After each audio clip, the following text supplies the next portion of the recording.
Keith Hurm, Daviess County Fire Department. I'm also wearing my State Fire Rescue Training District 3 hat today. We're opening up what's called our Arson II class. It's a fire investigation class, a little more in depth. We're at 1960 Kentucky 140, Daviess McLean County line here outside of Utica. Got a lot of community partners that are helping us out today. Volunteer fire departments from Daviess County, Moseleyville, and Utica. We've got some folks from McLean County Central District that are helping.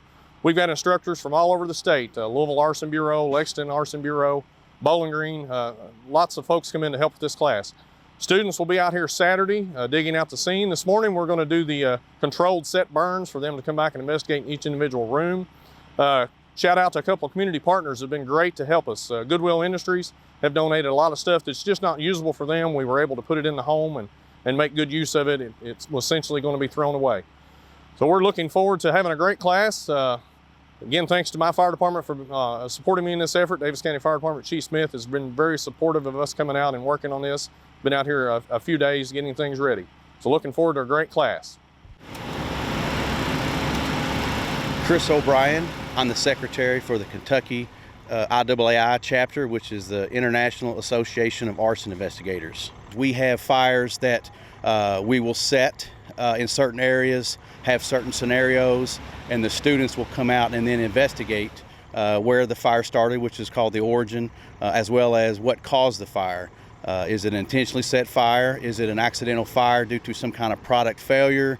Did someone leave a candle burning? There's a couple different ways. First fire was in the kitchen, second fire was the living room, and then the third fire is going to be in a baby's room, and the fourth fire will be in a master bedroom.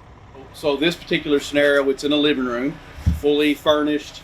And as you look, and when we talk about fire investigations, we refer to fire patterns a lot because we have to use fire patterns to help determine where the fire started. And then once we can figure out where the origin is, then we can try to find out what caused the fire.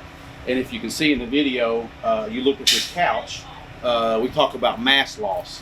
And the left side of that couch has a lot more mass loss as opposed to the right side.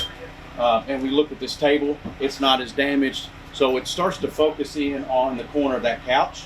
And if you can see the white on the wall, it's what we call a clean burn. And that clean burn is where fire burns in an area longer and basically burns the soot that's placed on the wall from the fire. It burns that soot off.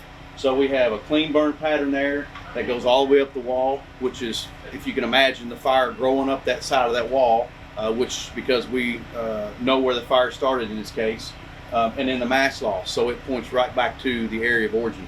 If you kind of see this couch, this chair right here, the arm of it, you know, the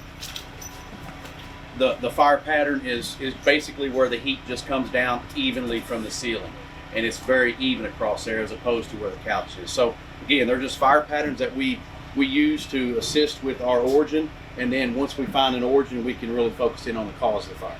This class, we put this on throughout the state for these students to better prepare them, to educate them, so that we have a more thorough investigation when the public sector gets involved and also when the private sector gets involved. The best thing that an individual can do is when they are a witness, regardless of how big or how small a witness they may think they may be, any information that they have, give that information to your first arriving company or to the chief or to law enforcement, and then they'll use that in their investigation, and then they will, if this is a criminal event, they can hopefully make an arrest on it.